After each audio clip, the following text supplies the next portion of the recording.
Hello प्यारे student, आज हम पढ़ाएंगे फिजिक्स का पार्ट नंबर चौथा पढ़ाएंगे। जो हमारा क्या है, एक पार्ट नंबर 1, 2, 3 जो है हम अगले वीडियो सब करा दिए हैं। उसमें आप लोग नहीं देखे हैं तो वीडियो के डिस्क्रिप्शन में वो लिंक दे देंगे, आप लोग देख लीजिएगा। ठीक है, आज हमारा क्या है, फिजिक्स का पार्ट नंबर चौथा है। ठीक है, तो इसके बारे में आज हम पढ़ेंगे। पार्ट नंबर तीसरा तक में जो हम पढ़ा दिए हैं, उत्तल दर्पण का उपयोग साइड मिरर के रूप में क्यों किया जाता है, इसको हम यहाँ तक को सारे क्वेश्चन करा दिए हैं। ये सब सारे क्वेश्चन करा दिए हैं। अब पढ़ना है क्या चीज़, अब पढ़ना है चिन्ह परिपाटी क्या है। पार्ट नंबर 4 में हम स्टार्ट करेंगे। कहाँ से स्टार्ट करेंगे, चिन्ह परिपाटी क्या है इसके बारे में हम समझेंगे। चलिए समझते हैं एकदम आसान भाषा में चिन्ह परिपाटी क्या होता है। तो यहाँ लिखा है चिन्ह परिपाटी क्या है। ठीक है, तो इसमें देखेंगे उत्तर में, गोलीय दर्पण में वस्तु का प्रतिबिंब कभी आगे तो कभी पीछे बनता है, कभी उल्टा तो कभी क्या बनता है, सीधा बनता है। इन स्थितियों में अंतर स्पष्ट करने के लिए एक परिपाटी की आवश्यकता हुई, जिसे हम क्या कहते हैं, चिन्ह परिपाटी कहा जाता है। जिसे क्या कहते हैं, चिन्ह परिपाटी कहते हैं। ठीक है, चलिए फिर से समझेंगे कि चिन्ह परिपाटी क्या होता है। तो गोलीय दर्पण में वस्तु का प्रतिबिंब कभी आगे तो कभी पीछे बनता है कभी उल्टा तो कभी सीधा बनता है। इन स्थितियों को अंतर स्पष्ट करने के लिए एक परिपाटी की आवश्यकता होती है, आवश्यकता हुई, जिसे हम क्या कहते हैं, चिन्ह परिपाटी कहा जाता है। इस परिपाटी के अनुसार देखो, चिन्ह परिपाटी के अनुसार क्या क्या होता है। तो पहला नंबर जो है हमारा, सभी दूरी ग्रुप में मापी, मतलब ये जो देखो यहाँ पर है, सभी दूरियां ध्रुव से मापी जाती हैं। यहाँ ग्रुप लिखा है ना, यहाँ ग्रुप नहीं लिखना है। सभी दूरियां क्या किससे मापी जाती हैं, ध्रुव से मापी जाती हैं। तो यहाँ हो जाएगा ध्रुव, हो जाएगा ग्रुप की जगह पर क्या हो जाएगा, ध्रुव। तो आप लोग ध्रुव लिख लीजिएगा। ठीक है, तो सभी दूरियां ध्रुव से मापी जाती हैं। सभी दूरियां क्या होती हैं, ध्रुव से मापी जाती हैं। ठीक है, फिर उसके बाद आपतित किरण की दिशा, अब दूसर का है, देखिए आपतित किरण की दिशा में मापी गई दूरियां क्या होती है, धनात्मक होती है। जैसे कहने का मतलब कि अगर इधर है, मान के चलो कि कोई पॉइंट है, इधर मान के चलो कि यहाँ पर है कोई पॉइंट है, तो जब इधर इस पॉइंट से इस पॉइंट से अगर हम इस पॉइंट से अगर हम इस पॉइंट से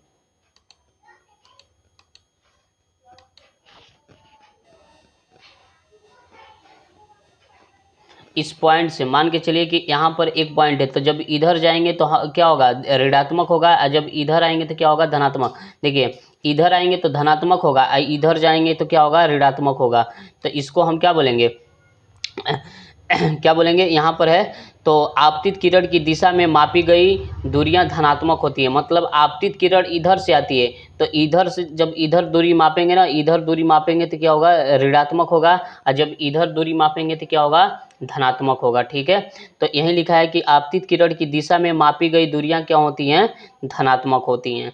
ठीक है, और उसके बाद तीसरा है, आपतित किरण की विपरीत दिशा में मापी गई दूरियां क्या होती हैं, ऋणात्मक होती हैं। जिससे कहने का मतलब कि देखिए, जब इधर दूरी लेंगे, इधर दूरी लेंगे तो ये क्या होगा, हमारा धनात्मक होगा, और इधर दूरी लेंगे तो क्या होगा, ऋणात्मक। मतलब पीछे जाएंगे, यहाँ से देखिए, यहाँ से अगर हम पीछे जा रहे हैं, ठीक है, पीछे जा रहे हैं तो ये क्या होगा, ऋणात्मक होगा, और यहाँ से अगर हम आगे जा रहे हैं तो ये क्या होगा, धनात्मक होगा। ठीक है, तो वही लिखा है, आपतित किरण की विपरीत दिशा देखिए, आपतित किरण इधर आती है, इधर जाती है, तो इसके विपरीत दिशा में क्या होगा, ऋणात्मक होगा, और इसी के दिशा में क्या होगा, ये धनात्मक होगा। तो आपतित किरण की विपरीत दिशा में क्या मापी गई दूरियां क्या होती है, ऋणात्मक होती है, और आपतित किरण की दिशा में मापी गई दूरियां क्या होती हैं, धनात्मक होती हैं।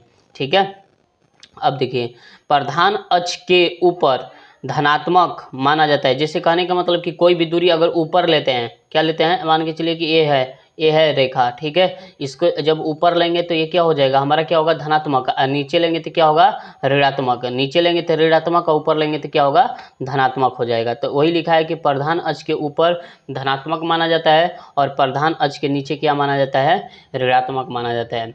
आशा करते हैं कि ये आप लोग को समझ में आ गया होगा। चलिए आगे देखते हैं क्या है। दिया है कि अवतल दर्पण, उत्तल दर्पण एवं समतल दर्पण की पहचान स्पर्श करके बिना स्पर्श किए हुए कैसे करते हैं, मतलब कैसे बताएंगे। ठीक है, एक होता है कि दोनों तीनों को दर्पण को छूकर मतलब स्पर्श कर कर बताएंगे कि ये कौन सा दर्पण है। ये वो क्या है कि बिना छुए हुए बताएंगे कि क्या है, कौन सा दर्पण है। ठीक है, तो अब देखिए यहाँ पर हमारा उत्तर में है कि स्पर्श करके अभी हम बताएंगे, मतलब छू कर बताएंगे कि कौन सा दर्पण है, फिर उसके बाद बिना छुए हुए बताएंगे कि कौन सा दर्पण है। ठीक है, तो यहाँ पर देखो क्या दिया है, मेज पर रखे 3 दर्पणों को बारी बारी से स्पर्श करके पता चलता है कि पहला, जिसका परावर्तक सतह धंसा है वह क्या होता है, अवतल दर्पण होता है। जिसका परावर्तक सतह क्या होता है, धंसा होता है, उसको हम क्या बोलते हैं, अवतल दर्पण बोलते हैं। और फिर उसके बाद दूसरा का हो जाएगा, जिसका परावर्तक सतह उभरा होता है वो क्या होता है, उत्तल दर्पण होता है। क्या होता है, उत्तल दर्पण। ठीक है, और जिसका परावर्तक सतह समतल होता है मतलब बराबर होता है तो वो क्या होता है, समतल दर्पण होता है। ठीक है, तो ये स्पर्श करके हम बता सकते हैं कि जिसका परावर्तक सतह धंसा होता है वो क्या होता है, अवतल दर्पण। जिसका परावर्तक सतह उभरा होता है उसको हम क्या बोलते हैं, उत्तल दर्पण। और जिसका परावर्तक सतह क्या होता है, समतल होता है तो उसको हम क्या बोलते हैं, उसको हम क्या बोलेंगे, समतल दर्पण बोलेंगे। क्या बोलेंगे, समतल दर्पण बोलेंगे। अब देखिए बिना स्पर्श किए हुए बताना है। ठीक है, बिना स्पर्श किए हुए बताना है, तो इसके लिए बारी बारी से दर्पण के सामने वस्तु को लाया जाता है और नीचे नज़दीक और दूर करके प्रतिबिंब का अवलोकन किया जाता है। ठीक है, तो पहला में अवलोकन में क्या है, जिस दर्पण के सामने वस्तु का प्रतिबिंब बड़ा और छोटा दोनों बनता है वह दर्पण क्या होता है, अवतल दर्पण बनता है। क्या होता है, अवतल दर्पण होता है। जिस दर्पण में प्रतिबिंब बड़ा और छोटा दोनों बनेगा तो हमेशा क्या होता है, अवतल दर्पण होता है। क्या होता है, अवतल दर्पण। ठीक है, और जिस दर्पण के सामने वस्तु का प्रतिबिंब हमेशा क्या बनता है, छोटा बनता है तो वो क्या होता है, उल्टा होता है। क्या होता है, सॉरी, छोटा बनता है तो उससे वो क्या, कौन सा दर्पण होता है, उत्तल दर्पण होता है। क्या होता है, उत्तल दर्पण होता है। ठीक है, अब देखिए जिस दर्पण के सामने वस्तु का प्रतिबिंब बराबर बनता है वह समतल दर्पण कहलाता है। तो इसको हम क्या, बिना छुए हुए बताएंगे। ठीक है, छू कर हम कैसे बताएंगे, तो जिसका परावर्तक सतह धंसा होगा तो वो क्या होगा, अवतल दर्पण। और जिसका परावर्तक सतह उभरा होगा उसको हम क्या बोलेंगे, उत्तल दर्पण। और जिसका परावर्तक सतह क्या होगा, समतल होगा, उसको हम क्या बोलेंगे, समतल दर्पण। ये तो स्पर्श करके बता दिए। अब बिना स्पर्श किए हुए बताना है, तो जिसका प्रतिबिंब हमेशा क्या बनता है, कभी बड़ा तो कभी छोटा बनता है तो वो क्या होता है, अवतल दर्पण होता है। और उसके बाद वैसा दर्पण जिसका प्रतिबिंब क्या होता है, वस्तु से हमेशा क्या बनता है, छोटा बनता है। वस्तु से हमेशा छोटा बनेगा तो उत्तल दर्पण होगा। क्या होगा, उत्तल दर्पण। जिस दर्पण के सामने वस्तु का प्रतिबिंब अगर वो क्या बनता है, बराबर बनता है तो वो क्या होता है, समतल दर्पण होता है। क्या होता है, समतल दर्पण होता है। ठीक है, तो यहाँ पर ये हो जाएगा।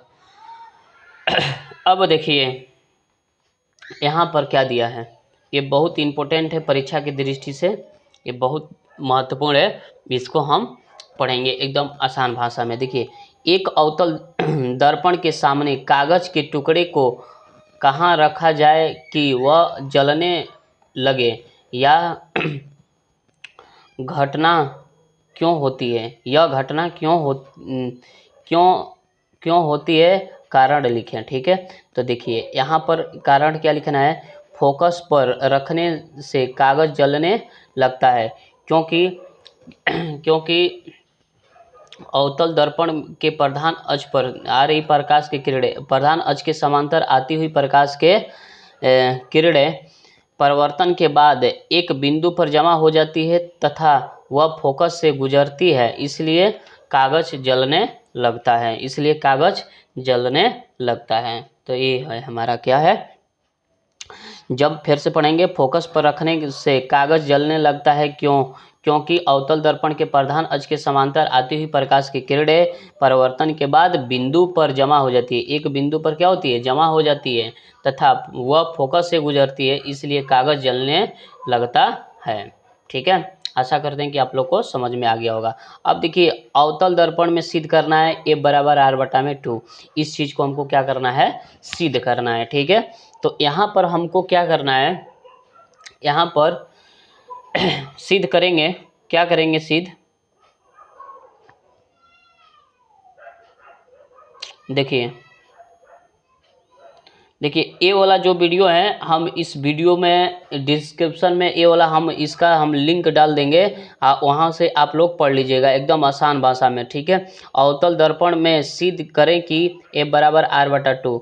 इस वीडियो के डिस्क्रिप्शन में क्या कर देंगे, इसका लिंक डाल देंगे, इसको पढ़ाए हैं इसका लिंक डाल देंगे, वहाँ से आप लोग देख लीजिएगा एकदम आसान भाषा में। एकदम ये तो कठिन भाषा है लेकिन इसको एकदम आसान भाषा में हम बताए हैं, तो उसको यहाँ से देख लीजिएगा। चलिए आगे देखते हैं, ठीक है।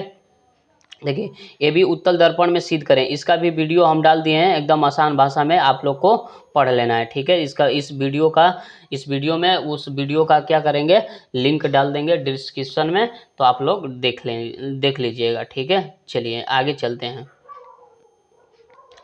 अब देखिए दर्पण सूत्र किसे कहते हैं, यहाँ से पढ़ेंगे दर्पण सूत्र किसे कहते हैं। तो वैसा सूत्र जो वस्तु दूरी, फोकस दूरी तथा प्रतिबिंब की दूरी के बीच संबंध बतलाता है, जिसे दर्पण सूत्र कहा जाता है। इसके अनुसार देखो दर्पण सूत्र क्या होता है, वैसा सूत्र जो वस्तु दूरी, फोकस दूरी तथा प्रतिबिंब दूरी के बीच संबंध बतलाता है, जिसे दर्पण सूत्र कहा जाता है। इसके अनुसार देखिए, इसके अनुसार क्या होगा, 1/f बराबर क्या होगा, 1/u प्लस 1/में क्या होगा, v होगा। इसको हम क्या बोलेंगे, दर्पण सूत्र बोलेंगे। क्या बोलेंगे, दर्पण सूत्र बोलेंगे, ठीक है। तो दर्पण सूत्र क्या होता है, 1/f बराबर 1/u प्लस 1/में v होगा, ठीक है। चलिए आशा करते हैं कि आप लोग को दर्पण सूत्र समझ में आ गया हो। देखिए वस्तु दूरी, फोकस दूरी और प्रतिबिंब दूरी के बीच जो संबंध बतलाता है ना, वही कहलाता है दर्पण सूत्र कहलाता है, वही कहलाता है क्या चीज, दर्पण सूत्र। तो 1/f बराबर 1/u प्लस 1/में v होगा, ठीक है। चलिए आगे चलते हैं। अब देखिए अवतल दर्पण में सिद्ध करें 1/f बराबर 1/u प्लस 1/में v, इसका भी वीडियो हम बना दिए हैं। इस वीडियो के डिस्क्रिप्शन में हम इसका लिंक दे देंगे, तो आप लोग वहां से पढ़ लीजिएगा, एकदम आसान भाषा में सब सिखाए हैं, ठीक है। तो यहाँ से इसको पढ़ लीजिएगा। फिर उसके बाद देखिए उत्तल दर्पण में भी इसका हम डाल देंगे वीडियो के लिंक में, इसको भी पढ़ लीजिएगा, एकदम आसान भाषा में पढ़ाए हैं, ठीक है। अब देखिए अनुबद्ध फोकस क्या होता है, अनुबद्ध फोकस क्या होता है, ठीक है। तो यहाँ से समझेंगे, गोलीय दर्पण के प्रधान अक्ष पर स्थित वैसा दो बिंदु जिसके एक बिंदु पर वस्तु को रखने से दूसरे बिंदु पर प्रतिबिंब बन जाता है, तो ये दोनों बिंदुओं के एक दूसरे के सापेक्ष अनुबद्ध फोकस कहलाता है। जैसे कहने का मतलब कि यहाँ पर मान के चलो कि वस्तु रखे हैं, ठीक है। जैसे कि मान के चलो कि यहाँ पर वस्तु रखे हैं, यहाँ पर वस्तु रख दिए और इसका प्रतिबिंब मान के चलिए कि यहाँ पर बन गया, तो इन दोनों के बीच के बिंदुओं के बीच की दूरी को हम क्या बोलेंगे, अनुबद्ध फोकस बोलेंगे। क्या बोलेंगे, अनुबद्ध फोकस बोलेंगे, ठीक है। तो वही लिखा है, गोलीय दर्पण के प्रधान अक्ष पर स्थित वैसा दो बिंदु जिसके एक बिंदु पर वस्तु को रखने से दूसरा बिंदु पर प्रतिबिंब बन जाता है, तो ये दोनों बिंदु एक दूसरे के सापेक्ष में अनुबद्ध फोकस कहलाते हैं, ठीक है। तो ये हो जाएगा हमारा। अब देखिए आवर्धन किसे कहते हैं, आवर्धन किसे कहते हैं, इसको समझेंगे। तो देखिए प्रतिबिंब की ऊंचाई और वस्तु की ऊंचाई के अनुपात को क्या कहते हैं, आवर्धन कहते हैं। इसको इंग्लिश में मैग्निफिकेशन कहते हैं, ठीक है। या प्रतिबिंब की दूरी और वस्तु की दूरी के अनुपात को क्या कहते हैं, आवर्धन कहते हैं। जैसे कि इसको m द्वारा सूचित किया जाता है, आवर्धन को किससे सूचित किया जाता है, m द्वारा सूचित किया जाता है। तो m बराबर क्या होता है, -v/u, मतलब प्रतिबिंब दूरी और बटा में क्या होगा, वस्तु दूरी। तो यहाँ होगा m बराबर क्या होगा, -v/u हो जाएगा, या m बराबर होता है h' में क्या होता है, h होता है, ठीक है। तो यहाँ से a भी हो जाएगा, ठीक। अब देखिए अवतल दर्पण में आवर्धन के लिए व्यंजक प्राप्त करें। तो देखिए इसका भी वीडियो हम डाल देंगे, ये वीडियो का लिंक डाल देंगे इस वीडियो में, और यहाँ इसको भी आप लोग देख लीजिएगा, ठीक है। चलिए आगे चलते हैं। अब देखिए अवतल दर्पण में भी है, तो इसका भी हम वीडियो का लिंक डाल देंगे, ठीक है। अब देखिए कुछ यहाँ से कुछ सवाल जवाब है, यहाँ से कुछ सवाल जवाब करेंगे। जैसे कहने का मतलब क्या है कि किस दर्पण में केवल आभासी प्रतिबिंब बनता है, ठीक है। आभासी कहने का मतलब कि काल्पनिक, तो उत्तल दर्पण में बनता है। क्या बनता है? उत्तल दर्पण में, ठीक है। दूसरा का क्वेश्चन क्या है कि समतल दर्पण में प्रतिबिंब की प्रवृत्ति क्या होती है, ठीक है। तो समतल दर्पण में हमेशा क्या होती है? आभासी तथा क्या होती है? आभासी तथा क्या होती है? वस्तु के बराबर होती है, ठीक है। अब देखिए गोलीय दर्पण की फोकस दूरी वक्रता त्रिज्या की होती है, आधी होती है। क्या होती है? आधी। फोकस दूरी होती है वक्रता त्रिज्या से आधी होती है, और वक्रता त्रिज्या फोकस दूरी से क्या होती है? दोगुनी होती है। तो गोलीय दर्पण की फोकस दूरी वक्रता त्रिज्या की क्या होती है? आधी होती है। तो यहाँ से ये हो जाएगा, ठीक है। अब चलिए इसको देखते हैं। प्रकाश तरंग उदाहरण है, विद्युत चुंबकीय तरंग का उदाहरण है, ठीक है। तो यहाँ से हो जाएगा ए, विद्युत चुंबकीय तरंग का उदाहरण। दर्पण सूत्र क्या होता है? तो अभी दर्पण सूत्र बताएं, 1/f बराबर 1/u प्लस 1/v। ये भी ये हमारा क्या है? दर्पण सूत्र है। अब देखिए गोलीय दर्पण में फोकस समांतर एवं वक्रता त्रिज्या के बीच क्या संबंध होता है? तो F बराबर R/2 होता है, या R बराबर क्या होता है? 2F होता है, ठीक है। तो यहाँ से ए हो जाएगा। अब देखिए एक गोलीय दर्पण द्वारा बने प्रतिबिंब का आवर्धन ऋणात्मक हो तो प्रतिबिंब कैसा होगा? तो उल्टा होगा। क्या होगा? उल्टा होगा, ठीक है। अब देखिए सोलर कुकर में व्यवहार किया जाता है, तो सोलर कुकर में व्यवहार किसका किया जाता है? तो अवतल दर्पण का किया जाता है। मोटर चालक के सामने साइड मिरर में दर्पण लगा होता है, तो उत्तल दर्पण का प्रयोग होता है, ठीक है। सर्च लाइट का परिवर्तक सतह होता है अवतल दर्पण। क्या होता है? अवतल दर्पण। सर्च लाइट में परिवर्तक सतह किसका होता है? अवतल दर्पण का होता है, ठीक है। अब यहाँ से देखिए, यहाँ निकालेंगे अभी 11वां क्वेश्चन। देखिए प्रकाश की किरणें गमन करती है, तो प्रकाश की किरणें गमन सीधी रेखा में गमन करती है, मतलब सीधी रेखा में चलती है। किस दर्पण में बड़ा प्रतिबिंब बनता है? तो अवतल दर्पण में बड़ा प्रतिबिंब बनता है। समतल दर्पण का बना प्रतिबिंब होता है, ठीक है। तो काल्पनिक होता है। क्या होता है? काल्पनिक। समतल दर्पण में काल्पनिक प्रतिबिंब बनता है, और उत्तल दर्पण में भी काल्पनिक प्रतिबिंब बनता है। दाढ़ी बनाने में कौन सा दर्पण का उपयोग किया जाता है? तो अवतल दर्पण का। ये बहुत इंपॉर्टेंट है, हर बार पूछता है परीक्षा में। अब देखिए एक अवतल दर्पण के सामने कागज के टुकड़े को कहाँ पर रख जाए कि वह जलने लगे? यह घटना क्यों होती है? कारण सहित लिखे। तो फोकस पर रखने पर कागज जलने लगता है, ठीक है। तो यहाँ से हो जाएगा। यहाँ से अब देखिए ये न्यूमेरिकल है, न्यूमेरिकल सॉल्व करेंगे, और न्यूमेरिकल वीडियो बनाए हैं उसको हम क्या कर देंगे, इस वीडियो के लिंक में डाल देंगे, और यहाँ से आप लोग देख लीजिएगा, ठीक है।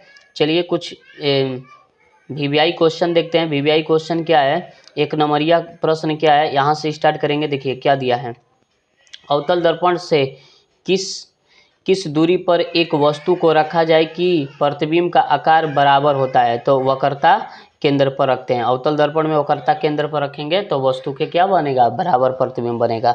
अब देखिए किस गोलीय दर्पण में केवल काल्पनिक प्रतिबिंब बनता है? तो उत्तल दर्पण में केवल काल्पनिक प्रतिबिंब बनता है, ठीक है। उत्तल दर्पण में केवल काल्पनिक प्रतिबिंब बनता है, ठीक है। और अब देखिए क्या एक उत्तल दर्पण किसी वस्तु का वास्तविक प्रतिबिंब बना सकता है? तो नहीं, ठीक है। अब देखिए एक दर्पण की फोकस दूरी 15 सेंटीमीटर है, -15 सेंटीमीटर है, -15 सेंटीमीटर है। यह अवतल है या उत्तल है? ठीक है, तो अवतल होगा। क्या होगा? अवतल होगा, ठीक है। अब देखिए गोलीय दर्पण की आवर्धन की परिभाषा दें तो देखिए प्रतिबिंब की ऊंचाई और वस्तु की ऊंचाई के अनुपात को क्या कहते हैं? आवर्धन कहते हैं। क्या कहते हैं? आवर्धन कहेंगे, ठीक है। चलिए आवर्धन m का ऋणात्मक मान होता है, तो आवर्धन m का ऋणात्मक मान बताता है कि वस्तु प्रतिबिंब वस्तु के सापेक्ष उल्टा बन रहा है। क्या अगर माइनस में आ जाए, माइनस में m का मान माइनस में आ जाए तो इसको समझेंगे कि वस्तु का जो प्रतिबिंब बन रहा है उल्टा बन रहा है, ठीक है। अब देखिए एक गोलीय दर्पण की वक्रता त्रिज्या 20 सेंटीमीटर है, तो इसकी फोकस दूरी कितनी होगी? ठीक है, तो फोकस से फोकस दूरी कितनी होगी? तो देखिए यहाँ से इसका आधा कर देंगे, आधा कर देंगे तो 10 सेंटीमीटर हो जाएगा। क्या होगा, r बराबर 20 सेंटीमीटर, तो यहाँ पर लगा देंगे तो ये 10 सेंटीमीटर, मतलब इसका आधा कर देंगे। उत्तल दर्पण के उपयोग को लिखें, तो गाड़ी के पछवास साइड मिरर के रूप में होता है, पीछे से देखने के लिए साइड मिरर का रूप में होता है। उत्तल दर्पण की फोकस दूरी ज्ञात करें जिसकी वक्रता त्रिज्या 32 सेंटीमीटर है। तो r बराबर 32 सेंटीमीटर, तो f बराबर r/2 होता है। तो f का r का मान रख देंगे क्या चीज 20, इसको कटा देंगे तो कितना हो जाएगा 20 से 10 सेंटीमीटर हो जाएगा। क्या होगा 10 सेंटीमीटर होगा। ठीक है, सॉरी 10 नहीं होगा यार, यहाँ पर 32 है तो यहाँ रख देंगे तो 16 होगा, 16 सेंटीमीटर होगा। इसको आप लोग सही कर लीजिएगा। काल्पनिक प्रतिबिंब से आप क्या समझते हैं? किसी प्रकाश के स्रोत से आ रही प्रकाश की किरणें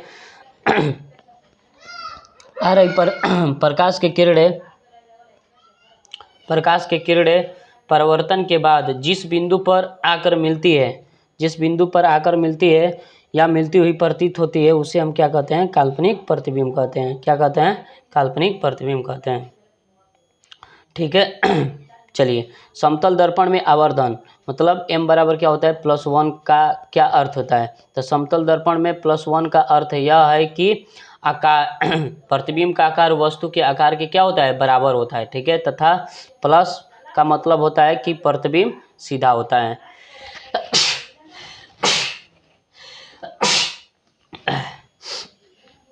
चलिए,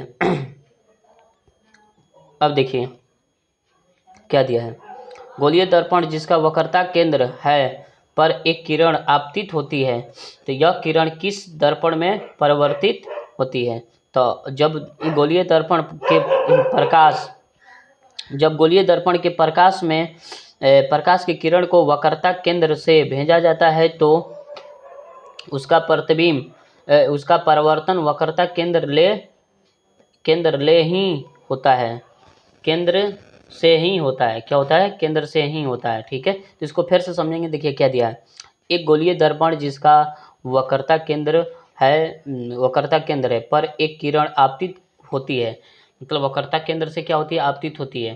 तो यह किरण किस दिशा में परिवर्तित होगी? तो गोलीय दर्पण में प्रकाश की किरण वक्रता केंद्र से भेजा जाता है तो उसका परिवर्तन वक्रता केंद्र से ही हो जाती है। मतलब जिस रास्ते से आती है वक्रता केंद्र से आएगी तो वक्रता केंद्र से ही परिवर्तित भी हो जाती है। ठीक है, अब देखिए, अवतल दर्पण के कोई 2 उपयोग लिखें। तो हजामत बनाने में, सोलर कुकर में किया जाता है। ठीक है, चलिए, यहाँ से हमारा क्या हो गया? खत्म हो गया पहला चैप्टर। और आप लोग को ये वीडियो अच्छा लगा तो इसको लाइक, सब्सक्राइब, कमेंट, शेयर जरूर कर देना है। ठीक है, और अगर हर चैप्टर का नोट्स चाहिए तो आप लोग मतलब इस वीडियो में हम अपना नंबर दे देंगे, तो इस वीडियो नंबर पर क्या करना है, आप लोग को कॉल करके अब क्या कर देना है, नोट्स ले लेना है। ठीक है, और इस नोट्स का क्या है, फ्री में आप लोग को मिल जाएगा। ठीक है, चलिए, अब यहीं से पहला चैप्टर समाप्त हो गया है और आगे दूसरा चैप्टर पढ़ाएंगे। ठीक है, चलिए चलते हैं अब।